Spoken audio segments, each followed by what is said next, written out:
Story time about how my ex-boyfriend stole all my shit and then gave it to his new girlfriend. So a little background information, I was 23 and I had been dating this guy who we're gonna call Derek for 2 years. Now, at first I thought that our relationship was perfect. Of course, you guys know how it goes. But then the one day he came home from work and he told me that he had been cheating on me throughout our whole relationship. He literally had a full-on relationship the past 2 years that him and I were supposed to be together with another girl. But yeah, he came home from work and he told me, listen, I don't want to be with you. I really love her. You know, it's just not working out. So obviously I go and I find her social media and I tell her. And she just blocks me. She literally just blocks me. And then he told me that she knew that he was also dating me at the same time. So whatever, fast forward, you know, he moves out, he moves in with her, and he is slowly moving his stuff out of my apartment. Like, it literally took him 4 months to get all of his stuff out of my apartment. Anyway, so the one day he calls me while I'm at work and he's like, hey, can I come get the keys? I need to get some of my stuff. So obviously this had been going on the past 4 months, so I was like, yeah, just come pick the keys up. So he does, like for part 2. Part 2 about how my ex stole all of my stuff and gave it to his new girlfriend. So like I said, he comes, he grabs the keys, and he goes to my house, he's getting all of his stuff. When my neighbor, who is one of my friends, she's like freaking out, calling me over 10 times. Obviously, I'm at work, so I can't answer the phone. And then I get a text from her saying that he's there with his new girlfriend. Well, I guess she isn't really a new girlfriend if he's been dating her the whole relationship that we had, but you guys know what I mean. So I'm freaking out and I call him and then I hear her in the background talking to my dog. Now, obviously, I don't even want this girl in my apartment in general, so I'm like freaking out that she's trying to talk to my dog. So I'm yelling at him. I'm like, I want her out of the apartment. I'll call the police if you guys don't leave. Also, tell her to get away from my dog. So, you know, he says okay, hangs up the phone, and I call my neighbor and I tell her, call the police if she goes in my apartment again. And less than 2 minutes later, my friend calls the police because his girlfriend started breaking stuff in my apartment and she took my dog. Literally, like they drove away with my dog and then let it go in the middle of the woods. But I guess it's okay because I got my dog back. Story time, my best friend slept with my boyfriend on my birthday. So a little background information. I was 16 and a sophomore in high school. Well, I have this best friend who we're going to call Sarah. Her and I became super close over the summertime, but she was like on and off best friends with this other girl who we're gonna call Mackenzie. But I had this boyfriend who I was also really on and off with. And Sarah knew about all the problems within our relationship. Well, I guess I underestimated how close Sarah and Mackenzie were because everything that I told Sarah, she went back and she told Mackenzie. And not to mention, Mackenzie was really close with my boyfriend. So of course, she told my boyfriend everything that I was saying. This ended up causing a huge fight between my boyfriend and I. Well, the night before my birthday, my boyfriend and I were going back and forth arguing. And around 12 a.m., on my birthday, I forced myself to fall asleep. And at around 1 a.m., I woke up to 20 Snapchat notifications, all from my boyfriend.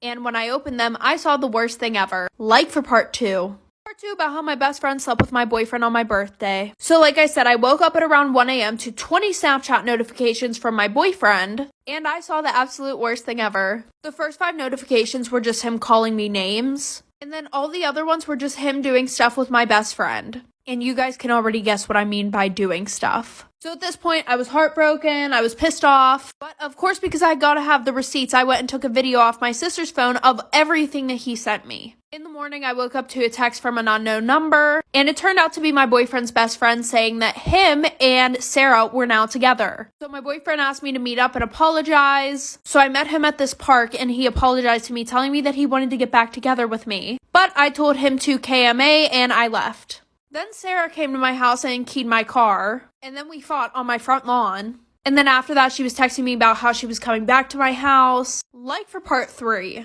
Story time about how my grandma almost got me grounded. So a little background information, I was 14 and in 8th grade. And there was this boy that I really liked who lived like 10 minutes away from me. So the one night he asked me if I wanted to hang out. And my mom was strict about me not hanging out with people after 7 o'clock at night. Especially a boy. I wasn't even allowed to hang out with boys. And my grandma, my mom, and my brother and I all lived together. And we all had our own rooms. Mine was on the first floor of the house, so I snuck out the window and I went and hung out with him. So I snuck out at around 3 and came back at around 4 a.m. And my grandma comes into my room to wake me up for school. And I guess that I had been laying on my side and my hair was like pulled up. Because literally all I remember waking up to is her smacking me up out of my sleep and screaming at me because there was a hickey on my neck. She's like, I'm telling your mom whenever she gets home, your window's gonna be screwed shut. And I keep telling her it's not a hickey, so she calls my brother over. And he's like, yeah, that's definitely a hickey because he likes to kiss her ass. Like for part 2. Part 2 about how my grandma almost got me grounded.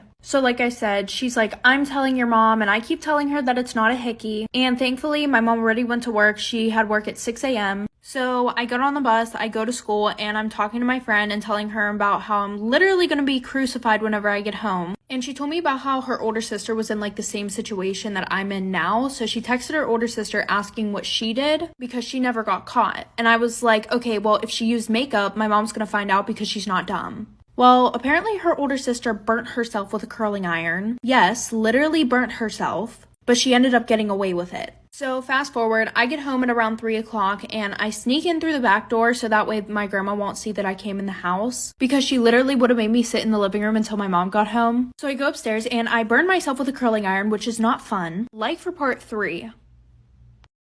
Part 3 about how my grandma almost got me grounded. So like I said, I snuck in through the back door so that way my grandma wouldn't see me because if she saw me, she would have made me wait in the living room with her until my mom got home. So, burnt myself with the curling iron and my mom gets home. And since I'm on the first floor, I can literally hear my grandma talking to my mom and my brother, of course. My grandma's like, yeah, she has hickeys all over her neck, which is literally an exaggeration because there was one small one. So my mom calls me out to the living room. I go out and she's like, all right, show it to me. And I'm like, show you what? She's like, don't play stupid. Your grandma already told me the whole situation. And I was like, Mom, I literally burnt myself with a curling iron. And my grandma's like screaming and freaking out because I'm lying. She's like, you better tell your mother the truth right now. Da da da da da. So I show the burn to my mom. She looks at my grandma and she's like, so you're gonna tell me that's not a burn on her neck? And she was like, that's not how it looked this morning, blah, blah, blah. So I got away with it, but now my grandma literally stalks me to see if I'm doing anything wrong so she can tell my mom. Story time about how I got my ex-toxic best friend jumped. So a little background information, I was 16 and a sophomore in high school. And like any of these toxic best friend story times, she was super jealous of me for literally no reason. She would literally try to be better than me in everything. Like when I did a sport or a club, she would join immediately right after. And it wasn't oh, I'm going to join my best friend. No, it was, I'm going to join so that way I can show her that I'm better than her. For example, in 6th grade, I was captain on the volleyball team, and she decided that she was going to try out her sophomore year. She played it off as if she just wanted to try it out, but then I got announced captain, and she was pissed off when she heard that. She literally blocked me on everything, and she came from a super wealthy family, so she was used to getting whatever she wanted.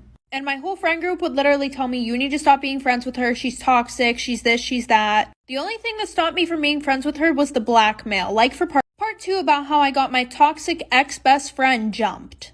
So like I said, the only thing that was stopping me from not being her friend was the blackmail that she had. Every time that I pissed her off or even just randomly, she would be like, oh, I'm going to send this out. I'm going to expose you.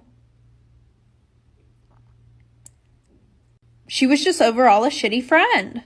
So I had an exposing account on Instagram where I would expose people in my class. It got banned, but she DM'd the account the blackmail. Little did she know it was literally me who was running it. Obviously, I didn't post it, but I showed one of my friends, and we kind of made a plan to get rid of the blackmail. So my birthday was coming up, and I was going to Disney, and my mom said that I could invite 2 friends. Originally, I wasn't going to invite Tessa, but since I had this plan, I invited her and one of my other friends. On the 3rd night, my friend and I decided to take our plan into action. Tessa was sleeping, so I went on her phone, and I went and deleted all the pictures. Like for part 3. Storytime about how my best friend was obsessed with me. And I'm not saying obsessed as in, oh my god, like, she does her hair like me. No, I'm saying in a creepy way. So a little background information, I was 14 and it was the summer before I was going into high school. And I had this best friend who we're gonna call Madison. Now, I met Madison like a month before school ended. She was one of those kids that nobody really liked and nobody wanted to be near. But we were partnered up in this one class and she's actually really funny. So since summer just started, I invited her over to have a sleepover at my house. Everything went well, we were swimming, we watched movies, but my house was in a really wooded area, so if you had certain phone carriers, you wouldn't get any reception. So she asked if she could use my iPad to text her dad, and it was like 11 o'clock at night, so I let her use it, and then we went to sleep. Well, I woke up around 3 in the morning because my phone kept going off, like for part 2. Part 2 about how my best friend was obsessed with me in a creepy way. So like I said, I woke up at 3 in the morning because my phone kept going off, and it wasn't dinging or anything, it was just the light flashing when it would go off and on. So I look around for Madison, and then I see my bathroom light is on, but the door is shut. So I just brush it off, and I go on my phone, and I see a bunch of text messages that were sent from me, but they weren't sent from me. Like, obviously, somebody had went on my iPad and started sending people messages. So I look at these messages, and it's all texting Madison. And I kid you not, it's literally pictures of me while I'm sleeping that she sent to herself. Like, there was a picture of my hair, a picture of one of my birthmarks. And then on her side of the nightstand, there was literally a lock of my hair. Like, she cut my hair off. And it was in a Ziploc bag.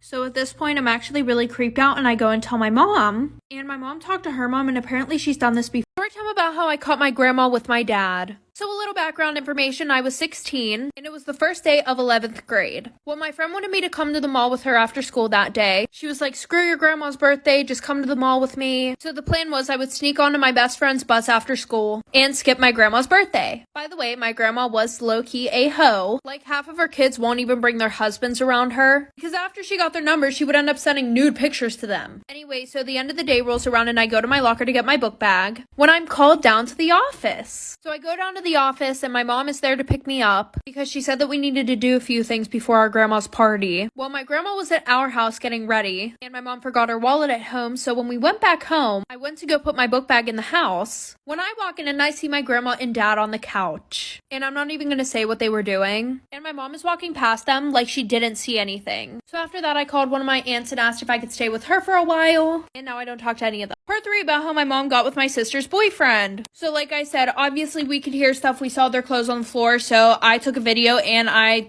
took a picture, but obviously you couldn't see anything. And I didn't want to tell my dad first, so my best friend and I, we went downstairs, we went to the carnival, and when my sister got back, she ended up getting back with Ben, because obviously after he was done, he went back to my sister. I know this is confusing, but try to keep up. So I asked my sister if she can pretty please take me and my friend down to the pool to go swimming. So my sister came down with us, and then I was like, I have to tell you something. So then I ended up showing her the photos and the videos, and at this point, she's like, what the fuck? So surprisingly, without choking this man to death, she goes upstairs, she goes to sleep, and then the next morning, she goes and has a talk with my mom. So my mom, my sister, my friend, and I, we all sat down at the buffet in the morning and had breakfast. And my dad and Ben weren't there. Well, long story short, my mom ended up saying, it's not fair that you bring all these young guys around me, da-da-da-da-da. Are you really gonna break up our family because of this? And till this day, my dad still does not know about it.